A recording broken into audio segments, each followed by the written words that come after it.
We're live at the station of decapitation without your head. I'm Nasty Neil. My co-hosts are both sick, so they're not here. But I'm joined by Allen Danziger, Jerry of Texas Chain Saw Massacre, we're the 50th anniversary, and Ray Spivey of Weedhacker Massacre, which we're also going to be talking about. It's cool to have you both here. Thanks for having us. Yes.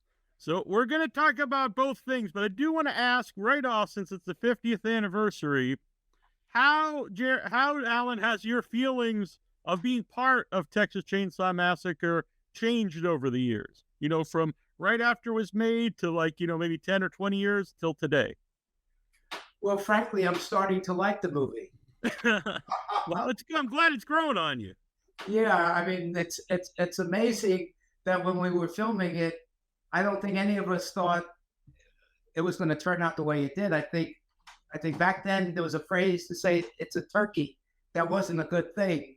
And I think we all thought that, but when they changed the name from Stalking Leatherface or Head Cheese to the Texas Chain Saw Massacre, and when they edited it and with the music and the epilogue prologue, with that John Larroquette, that just set the stage for it to become what Quentin Tarantino referred to as a perfect movie. Yeah. So here and now, as in our 50th year, I'm traveling all over. The fans have been, fantastic, and they love having us and talking to us. So it's all good. Here I am coming to the coda of life, and that people want to still talk to me. And I'm 81 now. It feels great. It feels great. Yeah. Was there ever a point you didn't like to talk about the movie? I think after it came out, my background was in social work, and I was working with, in a mental health, kind of facility. So I didn't want to talk about it at all. And when people asked me about it, I pretended like I didn't know what they were talking about. But then, as the years took off or changed, and then, I started my own entertainment company, I became more available to talk about it. And then when we did our first reunion, which was Cinema Wasteland, and I honestly thought I'd be meeting serial killers, or wannabes, and it turned out that these were the nicest people, and they just saw me as fresh meat back in the day. So, it's all good. And now, getting involved with Ray and the Weedhacker Massacre, I'm having the time of my life. Yeah. So, Ray, give us an idea of what Weedhacker Massacre is. Sure. Alan had an idea, and it was kind of based upon when he was in his youth. He had this wonderful head of hair. It was absolutely magical. And then now it's people can see it forever. That's right. So we built the story kind of around it and came up with some new characters and things like that. And he's just had a blast. He keeps coming up with ideas, and then he's amazed that it shows up in the script. And he's had a lot of fun with it. So we've got this marvelous cast. We have one more day of filming after tomorrow. Sweet. I just left the set to be with Alan and you, and it's going great out there. We're just having a great time. And tomorrow we are actually crashing a car. So this is going to be pretty cool. We got champagne bottles ready, and it's been a hell of a car for us. It's a 1976 Ford station wagon painted banana yellow with beautiful wood paneling. A classic. That's sweet. That's the year I was born, 76. Okay, cool. Yeah, very nice. So, is this a feature film, The Weedhacker Massacre? It is. It is. It's a full comedy / horror film. Mm-hmm. And obviously, playing off the Texas Chain Saw Massacre. It's weird because I think some people don't see a lot of comedy in the original Texas Chain Saw Massacre. They see it a lot in the second one. But as I get older, I see a lot of dark comedy in the original Texas Chain Saw Massacre. Oh yeah, I mean, there's a lot of those lines, that are almost like throwaway lines where, hey, you guys quit goofing on me, or, he's going to get you. He knows where you live. I even gave him your zip code. I mean, that's some funny stuff back then. Yeah. And Jim Sedow, I think his performance throughout the whole thing is very funny. Oh yeah. Look what your brother did to the door after he slashes, the heck out of it. And I mean, little lines like, "You think this is a party?" You know, I mean, there's funny stuff all the way, and, along with Leatherface when he's running after Sally, and he does almost like a Keystone Cops, you know, type of turn. There's a lot of funny stuff in it. I'm surprised that a bunch of people don't pick up on that, but there's a lot of stuff. What was Jim Speedow like off camera? Because he's someone unfortunately never get to meet. Well, you know something, I really didn't get to know him. I mean, I never saw him off camera. I mean, one of my funniest scenes that I remember, unfortunately, at Jim's expense, is when we pull into the gas station, and he comes out and tells us that he's got no gas, you know, and I inadvertently, and then that troll-looking guy, you know, is splashing soapy water on my windshield. I inadvertently hit the windshield wiper, and it splashed all this soapy water on Jim Speedow's face. And he's trying to deliver his line with soapy water dripping down. And both Bill Vale, Kirk, and myself, we lost it. And take after take, we just couldn't do it. And in fact, Toby got so upset that he walked off the set. And I believe Kim Hinkle had to finish it up. So I met him, I think, once or twice after. He was just a wonderful guy. Yeah.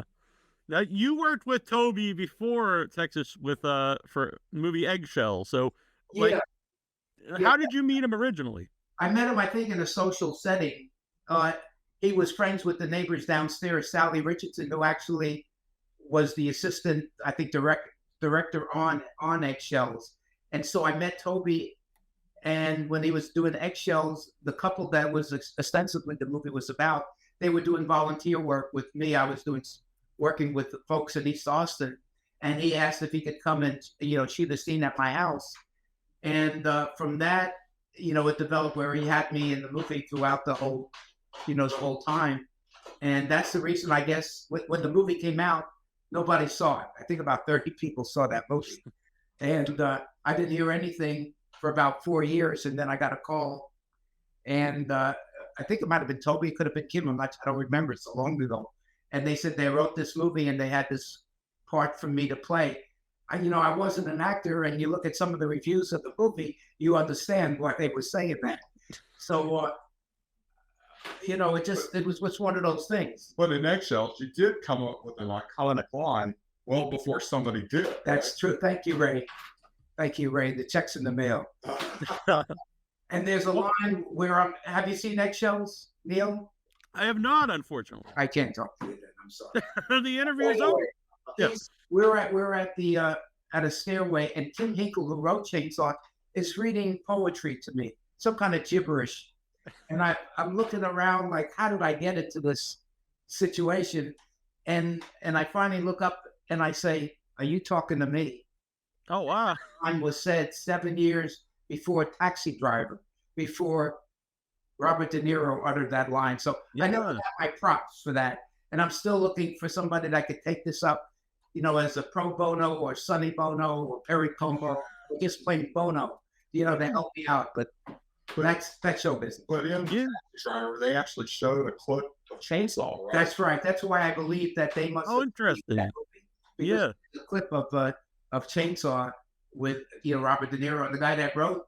Paul Schrader's actually been on the show, the author of Taxi Driver. I'm going to get him back on now and ask him about Bring him back and ask him if he saw Eggshells. If he did, then I know where I'm going next. But I'm going to legal aid. I'm going to legal aid. You mentioned Kim Hinkle. Do you think he gets enough credit for writing Texas Chain Saw Massacre? Because his name, I think hardcore horror fans know him, but I don't think it's really like he's not a widely known guy. I don't think. Yeah, I agree with you. And he's just a very kind of a quiet, unassuming guy. And he's just not, I think he's not comfortable, you know, being in the forefront. Although in Eggshells, he takes all of his clothes off and he runs naked. I couldn't do that. You know, so, but things have changed over the years. But he's a terrific guy. Here. Well, it's the quiet ones you watch out for. Exactly. Toby Hooper, and I've got to be honest, I've talked to a lot of people from Texas Chain Saw Massacre. Some of them don't say a lot of good things about Toby Hooper. What were your thoughts on Toby?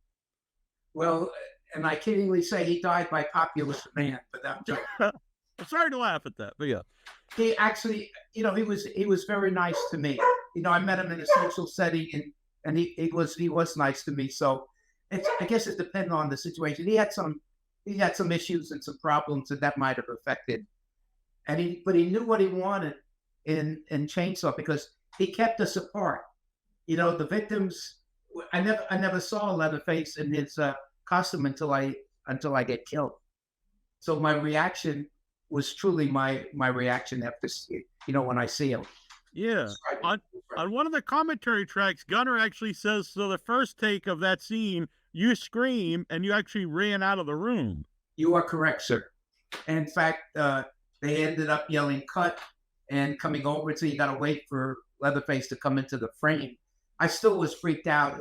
So after about 2 more takes, they finally put some grips behind me and they pulled me down, by my belt loops, just as that sledgehammer came down. And, that's 50 years ago, and I'm still getting headaches. It was rough. Yeah. Just one thing, so I can get another check. But you actually had Toby show you the first cut of the film or something, and you kind of yeah. Because he asked me, he says, Alan, what do you think I could do, to make the movie a little better? And I said, have the seats facing away from the screen. And he never invited me back. But that tells you how much I knew about movies, because he knew what he was doing. Yeah. When was the first time you saw the finished film? I saw it at the what's now the Alamo Draft House, and I went in just to see the coming attractions. And no sooner did I see and my face up there, I got so anxious I went screaming out of the theater. but and then stupidly, my son was like 5 or 6 at the time. I decided to take him just to show him that his dad's in the movie, just the coming attractions, and that's almost 50 years ago, and he's still in weekly therapy. So, go figure. Well, it's a good thing you have training. You can help him out. Exactly. So, Ray, when's the first time you yourself saw Texas Chain Saw Massacre? Well, it was a few years before you were born. I was in high school. I actually saw it in the theater. I want to say 74. It came out in 74. Yeah, so I think it was then. And I think the thing that grabbed us the most about it, we really thought it was a true story. And living in Houston, Texas at the time, I'm thinking like, oh yeah, that could have happened like 19 miles from us up in East Texas. So yeah. So, so it stuck with you, I suppose. When did you start talking with Alan? Alan and I didn't meet till about 3-4 years ago. My mom went to a chiropractor, and the chiropractor had worked with Alan years before and set up that he told Alan I was doing a horror movie and would Alan like to be in it. And we met, we've hit it off since then, been best friends or almost best friends since that. And so, he was in my last film, Storage Locker. And then he had this idea for this one, and I am at his command, trying to make his dreams come true. Well, it's exciting that you go on. Sorry, my dream is to become the Colonel Sanders of horror. You found KSC much later in life, and now you need a white suit. I can get it. And a goatee. And a goatee. I think you could handle both of those. I hope so. So, how close were you to the rest of the cast at the time? You said you didn't really talk to, I guess, the family you weren't really close with, but how about the rest of the cast? Well, actually, I mean, I got to be pretty friendly with Bill Bale and Terry, and actually Ed Neal. We were pretty friendly together. Gunnar, I didn't really meet until after the movie was over. And the funny thing is, he stayed with me the summer before he moved to Maine, and we became very good friends. And I miss him all the time, and Marilyn, I really didn't know while we were making the movie. And then later on, she was just a wonderful person. I mean, I missed all those years, and and she just was a sweetheart. But when that movie was made, there's just a lot of friction, intense, stress on the set. Things were changed every day. We didn't know it was brutally hot, in the van. And fortunately, I didn't have to spend much time in the house other than to get killed, but it got pretty rank there. You know what I mean? The rotting bones and the rotting meat, and then Gunnar wearing that same costume. There's no amount of Febreze, you know, to see what was going on there. Just Yeah. And it was over 100 degrees in the van. Oh, yeah, Because they yeah. shot it during summer in Texas, which is a big zone. Yeah, and so after every few takes, you know, the girls would go into this makeup trailer and, you know, get their faces done, their hair done. And I'm watching this and I said, man, I got to take advantage of this. So after one take, I just slipped out of the van and went into the trailer. And no sooner did I sit down, they came running over and said, Alan, there's nothing we can do for you. Get out of here. So, you know, that's it. On that same commentary track I mentioned, Gunnar was talking. They said that you actually got angry during the van scene. Do you remember anything about that? No, I don't. I don't remember. You know, I don't remember getting angry. I mean, I really had a great time. And one of the things about is I got to meet John Henry Falk, who's in one of the opening scenes. And as a kid, I used to listen to a radio show in New York, and he was just a wonderful. He just had me spellbound. And so I listened to him tell stories on going to the set. And so it really, in a lot of ways, it was a magical time trip. Yeah, I looked him up actually recently because when I was listening to the commentary track, a lot of the people were talking about him, and he's a historic figure. And do you know how he got involved in the movie? No, I don't. You know, I mean, somehow through probably contacts, they reached out, you know, and asked if he would be in it. And I mean, Ron Bozeman was the producer. And he went on to win an Academy Award, you know, for I think Silence of the Lamb. And on a long shot, he asked Ron Bozeman, I'm over it now. He asked to borrow my shirt that I wear. I never got that shirt back. It was my favorite shirt. You know, so I hated him for many years, but I got over it. All right. Does he still have the shirt, you know? Or he doesn't, you know. But I might see him at Frightmare, and I'm going to corner him. So Frightmare, you've got a lot of, because this is a big year, 50th anniversary, and you kind of joked early about like the first time I win, am I going to meet a bunch of, you know, serial killers or whatever? But, you know, seriously, going into your first convention, were you all on board right away, or did like people have to talk you into it? No, they did. I mean, I don't think Terry did one for a while. I'm not sure that Bill did. So. But when Gunnar talked to me as a friend, I said, well, I'll give it a shot. You know, what I was amazed at is I'm sitting there and Ed and Gunnar, they had a whole line of merchandise. They had photos, they had everything. And I'm looking and saying, I'm dead in the water. I got nothing. I had one black and white photo. And I'm saying, it's over for me. But then I realized they bring all their stuff for you to sign. You know, so they brought chainsaws and posters and whatnot and casts. You know, a couple of people had a cast on their arm. We signed that. So it was really eye-opening, but in a fun way. Yeah. What are some of the more the more stranger things that you've signed over the years? I mean, casts. I think I may have signed a couple of breasts in my time. I'm not sure, you know. And then they have automobiles, they have saws, they have blades, they have lampshades, you name it, they got it, and we signed it. They got Funko things, you know, whatever, you know, they got the cudgels or the hammers, they brought those, whatever you can imagine. And some of the artistic stuff that some of these folks have come up with. Brilliant. Absolutely brilliant. But you come up with your own products now, so you got a lot of things. Yeah, I've got my own talking bobblehead. You know, I've got T-shirts. I mean, you got to get with the program. Yeah, of course. All that whole thing. Correct. That is correct. And when I was at CreepyCon, can you see this? Yeah. It's a mini-me. This is little Chainsaw Jerry. This was crocheted by a lovely lady. That's great. Yeah. And so I take this, it's like a good luck charm. Yeah. Let's see here. Annabelle, who's my co-host here, but is sick at the moment. Hello there for Jerry. It has sounded like from other guests that everyone was on edge because of how hot it was. I think that's just being a human. I know I'm not a great mood when it's too hot.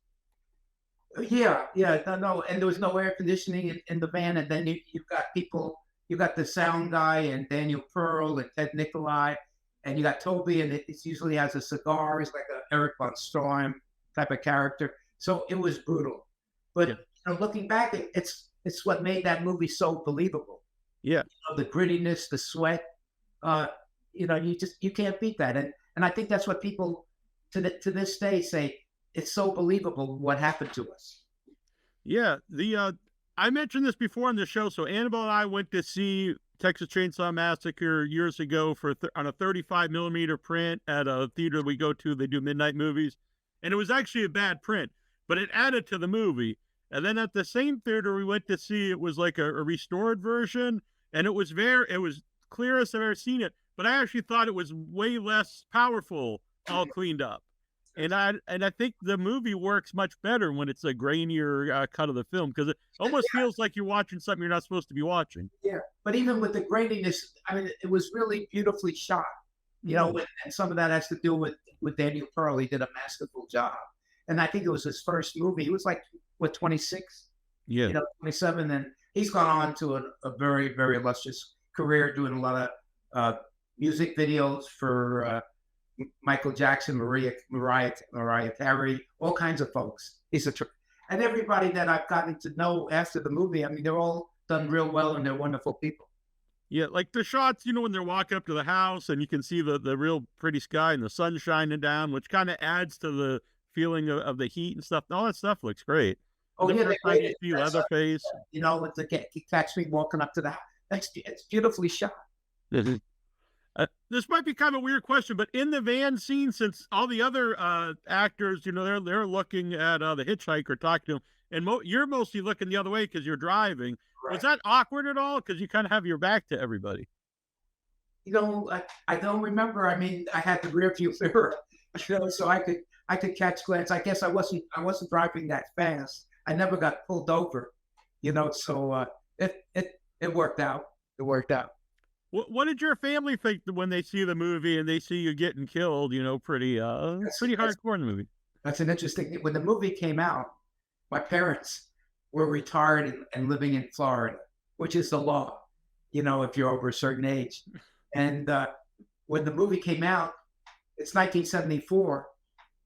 They ended up seeing it in a porno theater, and it was a double feature. The second feature was Debbie Does Dialysis. Okay. But when I go into the house, this really did happen. My mother started getting up and screaming in her native language, which was no language. My mother spoke no language. She just pointed. And then much like Leatherface. Yeah. She started screaming for me not to go into the house. And I think one of the managers almost threw her out of the theater. And then when they got home, they called me just to make sure I was still alive. That's pretty amazing. How about Terry in that scene's great too, when she comes out of the freezer and she's like all kind of jiggling her. I mean, that's a pretty scary scene. Oh yeah, no. I mean that whole thing scared the living daylights out of me, bigger. And I think I'm number 8 on all-time screens when the actor didn't know what was going to be happening. Yeah, I mean, I've seen the movie many times, and I watched it again last night, for the interview. And I know the movie, but it can. Not just you hear, but I mean, the movie completely holds up. I think Tarantino's right. It's a perfect horror movie. Yeah. And did you ever pick up a hitchhiker after doing Absolutely not. That was it. I learned my lesson. I'm not that stupid. How about head cheese? Ever eat any head cheese? I have, and I've developed a fondness for it. Oh, really? Yeah, I like it. I put it in sandwiches and stuff like that with corned beef and pastrami. It adds a little flair to it. Yeah, my grandparents originally from Pennsylvania, and they actually owned a butcher shop, and they made head cheese there. So I knew about head cheese when I was young, but I can't say I don't remember. I can't remember how it tasted. Not to digress too much, but a few years ago, I was scrolling through a Chainsaw fan website, and as I was scrolling, I saw a van on blocks, and the fan had said, "That looks just like the van from Chainsaw." And there was a phone number on it. And so I said, well, what the heck? I'll just call the number, and I'm sure that it's not there anymore. And so the phone rang, and the fellow that answered the phone, his name was still is Scott Key. And just as a kidding or opening, I said, are you by any chance related to Francis Scott Key, who wrote the Star Spangled Banner? Yeah. As a matter of fact, I am. You're just trying to be goofy, and he really is. Yeah. Yeah, and especially that bridge that collapses was the Francis Scott Key bridge, sadly, that collapsed. Yeah. But anyway, I said, I'm sure you don't have it, but by any chance, do you still have that band? He said, yes, I do. I said, I've gotten a number of calls, but nothing. I said, well, I'm the OG. You know, I was the driver. I guess I got to get it. And he told me the price, which I thought, you know, wasn't too bad. And he said it needs a gas tank. It's been up on blocks. So I said, well, big deal. You know, if I can get it, put a gas tank. And he's in North Dakota. So I said, gee, I don't have a really a way. He said, I'll bring it down. I'll trailer it down for you. So we worked the deal. He brought it down. I then took it to my mechanic, Chris, and he put it together. And that van is a 74, same year that the movie came out. The van that I drove in the movie is a 72. This is as close as it can be. Yeah. And, you know, I've got the wheelchair. I've got the can that Franklin used to relieve himself. And I have a pretty good duplicate of Franklin also. So now we're ready to go on our tour, you know, so that people can take pictures with the band, take pictures with us. And it's just a great time. That sounds awesome. So, like, do you have a website, you know, people can go to see where you'll be? It's chainsawjerry.com. All right. And I'll put that in the description so people... Yeah, what about the Weedhacker? Yeah, we're going to talk more about Weedhacker now. So. Yeah, well, how about that, Ray, the Weedhacker? Where can people go to see about Weedhacker? It's weedhackermovie.com. Yeah, and we'll put that up too. So you said that the car for Weedhacker is a 76. Now, does the movie take place in the 70s or does it take place in modern day? No, it takes place in the modern day, but our hero has a certain kind of retro, cool vibe. And so he wanted a station wagon from 76. I like it. Is Allen in the movie too? He actually is. He actually plays law enforcement in this, and he gets to actually do his first stunt scene. Oh, really? Really well the other night. Oh, my character's Sheriff Dancing Shoes. I have a pivotal role, and I throw my first punch, and I knock a guy out. So it's come a long way from getting killed, you know, to being a mobster in storage locker to change of pace, you know. And I have to say that this fine gentleman on my left, and I use that term loosely, he, in a way, rescued me off of the heap or the pile of whatever happened to and where are they now, and may have resuscitated a career that I never had. It probably won't. So you never know, Neil. So you're thinking eggshells too. Eggshells, yeah. That's a good idea, actually. The direct sequel to the original. Yeah. So during that time, though, so you finished Texas Chainsaw. It goes on to be iconic and stuff. Through all those years, you didn't get the itch, like, I'd like to act again? Was it just something you didn't want to do? No, I mean, I'm like I said, I wasn't an actor. And you know, I did social work for about 10 years. And then I started my own entertainment company where we did, you know, singing telegrams and like clowns, and we did casino parties. I even got an elephant for Willie Nelson many years ago. So I had a great time, you know, doing that. And then did some other things. And then all of a sudden, you know, Chainsaw started happening. And now almost every month I'm going somewhere. And I'll be, I think, a Frightmare. Yeah, that's a huge convention. I've been there. We've been there several times, Annabelle and I, Texas Frightmare. Yeah, I can't wait to go there and meet all the folks. And then there's some people I haven't seen in 50 years since the movie, you know, so, and they will be there. So I just got to stay vertical for a few more years. They have a great lineup because it is actually some people that I haven't seen at conventions. I know Kim's done a few, but he hasn't done a lot, and he's going to be there. He's going to be there, and I think Ron Bozeman, who produced it, I think is going to make a cameo, and Daniel Pearl and Ted Nick. I mean, just some people that you don't see as opposed to the usual suspects. Yeah. So what are your thoughts on Mr. John Dugan? Annabelle and I are good friends with John, and when I mentioned you were going to come on, John said you were a hoot, so he said we'll have a good time with you. Yeah, we're like an updated Cheech and Chong show. You know, you don't know what state he's going to be in. But actually, I talked to him today, and he just recently had knee surgery, and he's doing well. He said he's walking a lot better. So I think we're gonna have a great time. In fact, sadly, he was supposed to be in the movie with me. He was supposed to be my deputy, and he wasn't allowed to fly because of the rehab. So I mean, we're getting up there. I'm glad that I'm still not drooling or in diapers at this point. So it's all good. It's all good. I hate to bring this up because you mentioned you still have nice hair, but you had the big hair in the movie Texas Chain Saw Massacre. Are you ever jealous of John's hair? Because he does have a pretty nice head of hair on him. Yeah. I am all the time. You gotta do what you gotta do. I'm glad I'm still, I still have some, so I'm not complaining. Jonathan Edward Smith on Facebook. How many costumes were made for you and the other actors in the group of victims? Multiple, or did you 5 have to wear the same ones the whole time? I had to wear the same ones the whole time. Which was, jeans and my shirt and my glasses. That was it. So, but they didn't smell as bad as Gunner's. No, Gunner went. No, I mean, it got, he's running through the woods. He's a big guy. There's a lot of sweat going on. You didn't want to be close to him. You just didn't want to be close. Jonathan wants to know, do you still have the shirt? No, as I mentioned, Ron Bozeman borrowed that shirt for a long shot, and it was my favorite shirt, and I don't know what happened to me. I must have amnesia. I never asked him for that shirt back. It would be like the shoes in The Wizard of Oz. Yeah, it's pretty amazing. Yeah, iconic. A fan actually had a shirt made for me that's similar, but it's not the same, but it can pass.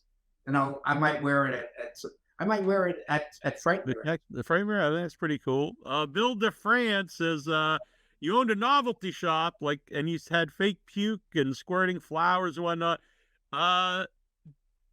What did you do with the inventory? I don't know if he wants a squirting flower or what, but he wants to know what you did with the inventory. He said I had a novelty shop? Yeah. No, I didn't have a novelty. No, he doesn't know what he's talking about. He doesn't know what he's talking about. Yeah. Tell him to get off the medication. Forget Bill DeFrance. Dave Winfrey, you talked about meeting Toby on eggshells. Since you say you're not an actor, how did you get the role in Eggshells? The reason I got an eggshell is because David and Amy, who essentially the movie was about, were doing volunteer work with me, and so Toby said, "Alan, can we shoot a scene at your house?"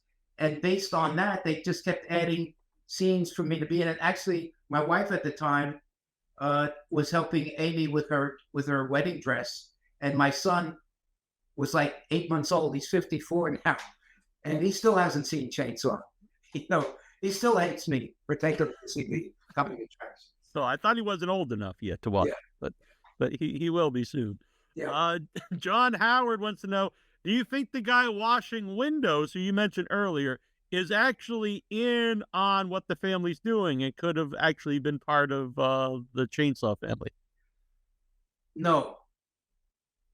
I think he was actually a friend of Marilyn's and somehow wangled his way into the movie.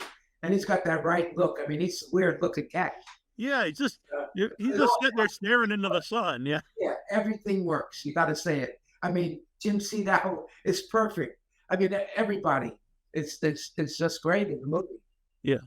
Now, when they did part 2, now, not to spoil Texas Chain Saw Massacre, if people haven't seen it, but Jerry dies in Texas Chain Saw Massacre. Oh, hey, you're speaking too quickly. There's no proof. That's very true. You're hit in the head, you could still be fine. Right. Yeah, and there's a movement now, Neil, that Chainsaw Jerry lives. I like this. They brought back Sally in one of the reboots. Why can't we bring back Jerry? They brought back JR. Why can't they bring me back? Exactly. I'm not giving up on it. All right, yeah. So I think we're going to get behind this. We're going to help you out.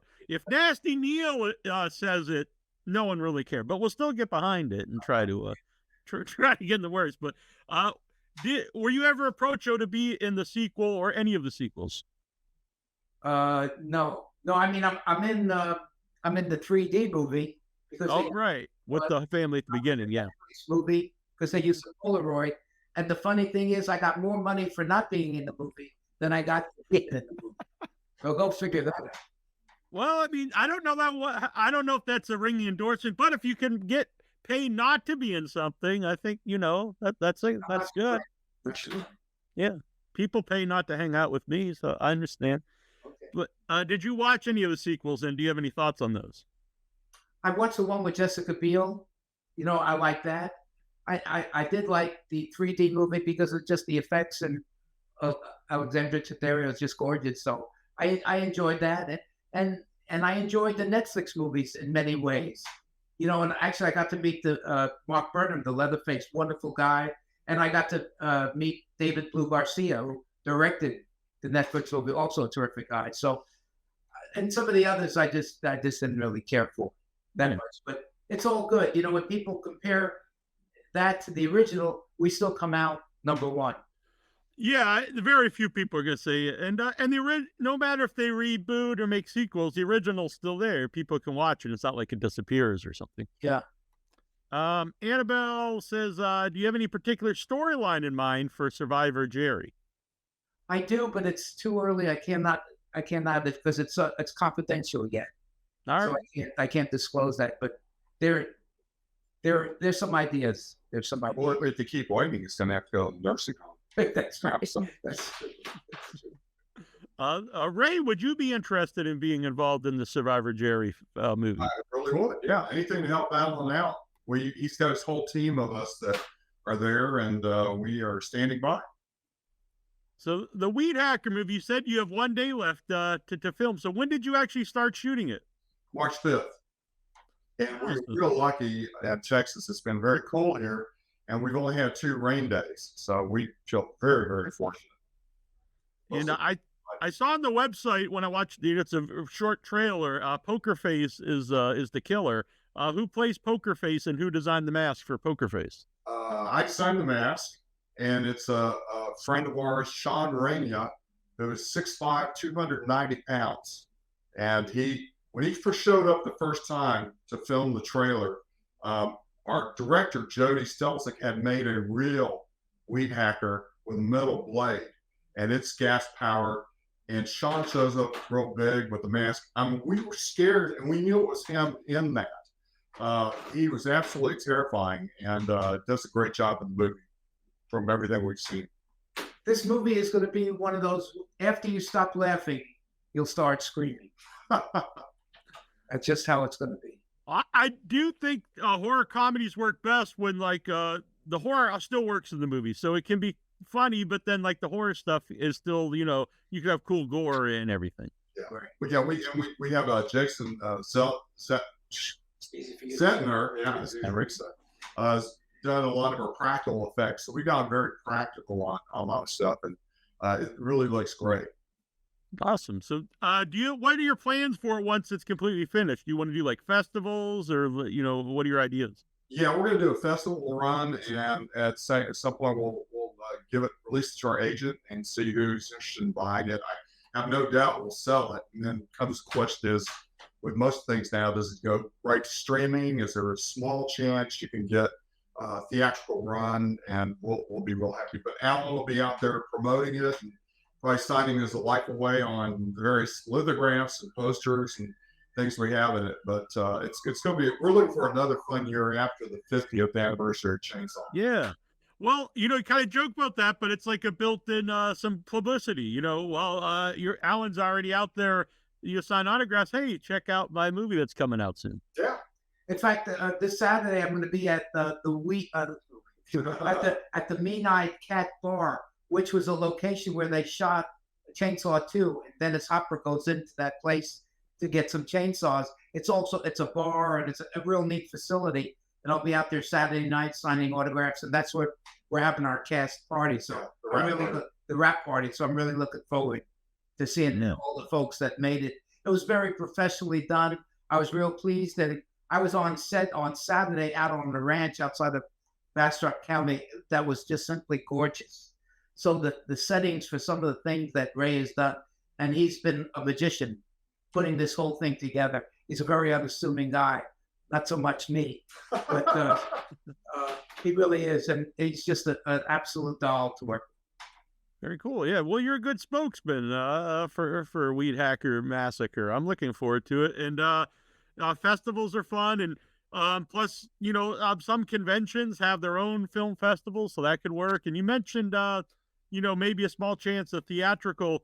I do think, over the last couple of years here, independent horror films are lower budget movies that actually do get shown in theaters because people actually will go out and see them. Sure. We hope so. And also, Neil, I was going to say that I also did the voiceover for the movie Cannibal Comedian that has won a bunch of awards, and I think it's about to come out. So, and Sean Hates, who wrote it, and he's got some other things. Anyway, I had a lot of fun, and he's come down here to meet Ray, and he's in one of the scenes, along with Brendan Buchanan, who wrote the Ballad of Weedhacker Jerry. Weedhacker Willie. Is that the theme? Yeah, it's one. I love it. It's so funny, clever, and Britton, of course, was the runner-up on The Voice in 2018. Maybe he knows his way around a guitar. Beautiful, unbelievable voice, unbelievable. But he wrote this incredibly witty theme song for us, and we're so ecstatic over it. I'm really excited about that. I would like to hear that. I don't know if I could hear it off the show. If you would send it to me, the song. Yeah, if not, I'll see you off the show, sure. Yeah, it's Right, good. It's absolutely brilliant. And Britton was like 18 when he won. He was runner-up on The Voice, and he's just a terrific guy. And Sean, everybody that I've met, it's just been a joy, just a joyous ride right now. I always like that in horror movies when they in My Bloody Valentine, when they play the song at the end, and it's kind of like almost like a weird kind of folk song to the movie. So I'm excited about that. Yeah, cool. And have you seen the board game, Alan? Texas Chain Saw Massacre? No, I haven't. And my son just brought me these figures, the little figures, and to add insult, mine is actual size. So I'm not happy. And then, I got on this past Sunday, I got a call from a fella in Dallas. He was at a Dallas pinball convention. And he called me and said, Alan, they have a Texas Chain Saw Massacre pinball machine. And he sent me pictures, and I said, oh my God, I'm on it, I'm in it. I said, I have to get it. So it was pretty steep price. Yeah. So I said, I don't have a way to get up there. He said, I have space, I can bring it to you. So we worked the deal, and I have it. It's in my warehouse. Everybody that has played it or seen it, they love it. It's unbelievable. Yeah, my brother and I are big pinball fans. We actually have been looking for it. We found they had the Jaws one that just came out too, and it's so we played it, but we can't find the Texas Chain Saw Massacre one. I think we're gonna have to go over to your house and You're play. welcome. You're welcome. All right, we'll get Annabelle here. We'll head up. But no, it looks great. And isn't that crazy that they actually made a pinball machine 50 years later? Like, pinball's come back. Like they're making these pinball machines and off like crazy stuff. And then they got clips from the movie. So if you get X number of points, you see different. It's unbelievable. It really is. It's work. The guy that brought it down deals in pinball. He said, Alan, this thing is the best he's ever seen. It's a work of art. Yeah, that's awesome. I'm glad that you bought it. That's very exciting. So, so Annabelle and I played the board game last weekend for the first time, and I played Jerry. And in the board, and when we played, you survived. We it could be foreshadowing of this movie. Neil, on the pinball machine, there's where I escaped. So that's what I'm saying. There's still life. There's still life for me. Yeah, because even Terry was still moving in the cooler. So you know. But I hope at some point maybe they do, kind of a different thing where Leatherface maybe rescues me and it becomes a buddy movie. A buddy, I love this. A buddy comedy. You and you guys sit around playing. You guys can play pinball together. And a man down by the river, and we're kind of living off of roadkill, and then he's getting older and he's needing some dental work, some hearing aids. We're having problems getting Social Security. So that's what I'm saying. There's a whole other side. I love this. The Weedhacker Massacre. Do you have any merch right now, or do you have any merch planned, like T-shirts and whatnot? We're really going to put out a lot of products because we have Mr. Entrepreneur here. But we already have a limited edition lithograph, and we think it's a really very special image for the movie. You can see it online. We have coffee cups, bumper stickers, diesel T-shirts, but we're going to come up with some specialty things that we're in development right now, like little miniature weed hackers. Your kids will love. Yeah, exactly. I mean, they make, I don't know how many kids buy all these toys that come out. I think it's for adult children, but what the hell? People love it. Yeah. So you've coming up in Texas and you're traveling all around with the van. Is the van going to be at Frightmare? They don't have space for it. I had it I think 2 years ago. We drove it up there. No, we trailered it. I did an event in Houston about 8-9 months ago, and we drove the van down there at a blazing 55 miles an hour, and the van did fine. But then after the event, on our way back, it started losing power. We had to pull into a gas station, and it turned out it was a solenoid problem. And Chris, my mechanic, he can fix everything, but we had to get a jump, and we asked a real nice Hispanic fella if he could give us a jump. And as he's doing that, I just mentioned, "Do you see that van?" And he said, "Yeah." I said, "Did you ever see the Texas Chain Saw Massacre?" He said, "Yes, I did." And I said, "Well, that was the van from the movie." And then in Spanish, he just said, "Please don't kill me." Please don't kill me. And he wouldn't even let me tip him. He couldn't get out of there. Well, you can. Hey, that's a good thing to do wherever you go. You could save a few bucks on the tip. Yeah, I guess you got a good point there. Adrian wants to know, what were your thoughts on the Netflix Texas Chain Saw Massacre? The one that came out just a couple of years ago. I liked some of the kills, and I think it was a little difficult. I think people identifying with the characters. I think that's one of the things they didn't really like the characters that much. But I thought, they called in, I guess, David Blue at the last minute. They had to rework it. I thought he did a good job. So, and a lot of people saw it, on Netflix. Oh, yeah. It got a lot of views, One time Annabelle and I were at a coffee shop, and we had just went to see the new Halloween, and we didn't like it too much, but the point was there was a young girl who was waiting on us, and she loved it, and then she went and watched the original Halloween. And so I always thought about that afterwards. They have these new Texas Chainsaw Massacres come out. Maybe some of us don't like them or whatever, but some people who don't know any of the old movies, they go back and then watch the originals after these new ones come out. Yeah, it's all good. Annabelle wants to know, who's doing the effects work on the Weedhacker Massacre. Jason Zegner is doing it for us. He's done some other low-budget horror films, and he's created a couple mold or cast heads, which we get to do excellent things with them. And today, right now, I think they're filming a contortionist.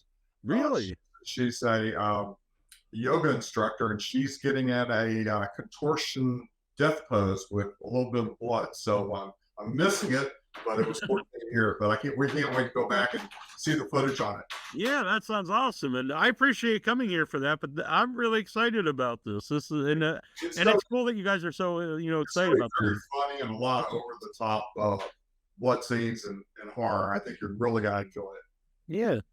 So, Allen, you talked about you're in the house a little bit in Texas Chain Saw Massacre. What was it like when you first just walk in there and you see all the stuff that's set up, all the bones and a chicken in a bird coop? Oh, I mean, it was crazy. And I mentioned this. I had them blindfold me for about 20 minutes sitting outside the house, so I would just see everything for the first time. See Leatherface, see the whole house, and I think that's the reaction you get. When you see my face, it's really just taking it all in, and literally skipped the daylight out of me. Ray, you mentioned that John was originally going to play the deputy, John Dugan. Right. Have you met John though? Do you know him at all? Yeah, John came down for one of Allen's appearances at the Con Street Festival. We got to spend a little time together. We're just a great guy, and he felt so bad, with the knee surgery. It was just the post-op therapy. There's no way he should be sitting in a plane. And he really hated missing. He hated missing this, and we desperately, as much as we wanted on the film, we wanted to go party with him. The next time. We missed that, so we'll have him come on down. Yeah, he's a great guy to hang out with. He's new. Yeah.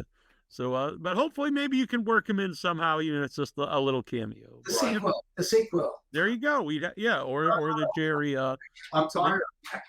Yeah, I was just saying he could reprise Grandpa for the Survivor Jerry film. There you go. There you go. He's like 190-year-old grandpa. The funny thing is, John was like 20 or 21. He was the youngest guy on the set playing Grandpa. It's just one of those little facts. Yeah. It's weird because when I watch it now, after knowing John a little bit, you can see some of John in Grandpa, a couple little movements when he's getting excited and stuff. And I think it's pretty funny. And when he's sucking the blood out of Marlon, he starts getting into it, Yeah, like almost very childlike and exciting and excited. I was like, I can really see John in that. And it was real blood that he was sucking. Oh, wow. Yeah, they actually cut her finger because it was just taking too long. So they just actually cut her finger. Wow. Yeah. So you weren't on the set anymore at that point. No, because I was doing this camp for kids with with different problems. So they worked around my schedule. And they brought me out to my scenes, but I never got to hang out there. Yeah. How long did the brownies and stuff that happened? I mean, a lot of people stole a good part of the time, I think, doing that. How long from when you finished filming the movie did Texas Chainsaw actually come out? Because things are, usually slower back then as far as getting a movie edited. Gosh, we shot it in July, and I guess it came out maybe a year later. So it's not too long then. Yeah, it came October.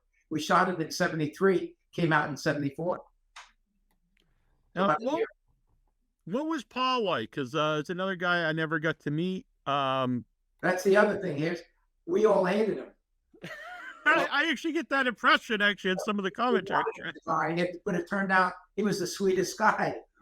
That's how good of an actor he was. But as he said, he just was afraid if he took that character off, he couldn't get him back on. So we just couldn't wait for him to die. It's really funny, I think, watching the movie. You kind of get that, and I think that's really interesting to have, a handicapped guy in the movie and make him really annoying where you actually are kind of rooting against him. It went against every stereotype. A handicapped person that you dislike. Yeah. You almost feel bad. You feel wrong. That I'm like, man, I don't really like, I want bad things to happen to Franklin. But it's catharsis. You know what I mean? It's a cathartic thing to dislike a guy, It's just the guy, it's handicapped. Yeah. It's the guy. And not on a weird way, though, I think it's even better because it's not like it makes them, handicapped people are just people. They don't have, they're not all saints. They can also be an annoying guy.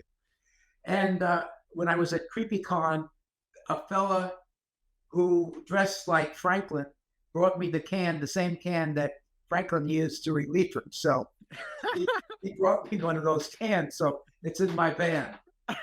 Have you washed it, or you just? It's been washed, yeah. All right. Yeah, I'm not sure if he really. Well, you said he was in character the whole time, so maybe he did. He did. He stayed in that chair. He asked other people to get him stuff. Yeah. Wow. Now I feel. Annabelle says I feel bad for Franklin. Poor dude. Yeah. Years, get over it. She actually played Franklin when we played the board game, and I said, I played you, I played Jerry, you survived, but Franklin ended up on the meat hook, so he didn't. How was the game? Was it fun? It's actually great. It's really fun. It's a board game, but it actually does build up it's like you get a little nervous because as the game goes on, Leatherface is chasing you, and it's and you got to try to find the keys so you can get back to the van and avoid hitchhiker and everybody. It's actually very fun. It's a really well thought out game. I gotta get that game. I'm gonna get it. It's another thing. I grew up playing board games, so I'm really happy that they've made a comeback because I don't play a lot of video games, but I love pinball and board games, and those are cool now. Well, I was at the release of the video game, and I hear that's also terrific. Yeah. Whatnot, but I don't play video games, but I might have to get all of this stuff, just for memorabilia. Yeah. I'll sell no sooner do I hit the ground. Yeah, I see a lot of people love the video game with the one you play online, and you can either play, as a family member or one of the kids and stuff, and that is pretty. And you play with other people, so you can have like a chat and stuff. it's amazing that this movie is taken on a life of its own. Do you have any own thoughts why not only people who grew up watching it, but it finds a new audience? So every generation finds the movie and likes it. Do you have any thoughts why? I mean, parents who watch it. I've had kids as young as 6 and 7 and 8 that have watched the movie. My grandkids are like 18 and 20. They still haven't been allowed to watch the movie. So it's just amazing. It's just they're that generation that loved that movie. They want their kids to appreciate it. And I'm meeting kids, everything, all kinds of folks from all over the world, actually, that know about this movie. Yeah. And even if they haven't seen it, they know about it. Yeah. And I don't think every genre of movie is like that. Like there's something about horror movies seem to really stick around, where some even like big movies of decades ago, besides like The Godfather or something, a lot of them just kind of get lost and they don't find new audiences. You're right. I mean, horror fans are terrific, and chainsaw fans, as I've said, they're the bomb. You know what I mean? If they love you, they love you. They stay with you. And I see that, on my Facebook. I mean, just people are just so nice, responding when I do a post or whatnot. It's amazing.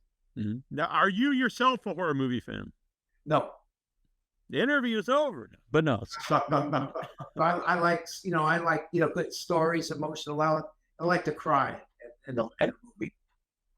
Well, Texas is a good Texas Chainsaw Massacre. Does it's an emotional movie. I think Marilyn Burns is her like arc from like Descendant to Madness is great. I honestly think she's the best scream queen in a movie. Yeah, she's the best final girl. I mean, she was a wreck after that movie was done. I mean, I don't think she was ever the same. It took its toll. She gave it her all. She really did. People love her. Everybody that's met her, everybody loves her. Yeah. Now, Toby says that that he was trying to get that movie rated PG. That's why there's not really a lot of blood. There's like blood splatter everywhere, but no one's like actively bleeding. But watching it, I can't really wrap my head around him thinking this would ever get PG, because I mean it's a very dark movie. Yeah, but I mean, there's no sex, sadly. Not on camera, anyway. Yeah, not on camera. And then the hook scene, people swear that the hook is going right through her. So that was I think that was it. But there's very little blood. That's true. I mean, Jaws is rated PG, and it's pretty bloody when he's getting eaten at Quint gets eaten at Quint. Next rating, he did what he had to do. But ended up with an R. So it worked. Yeah. Do you know if anything was cut out to get an R or not an X rated? I don't know. I'm sure they type, because I mean the movie's like only 88 minutes, so there were some scenes that they cut out, but I don't know if they would have been X-rated.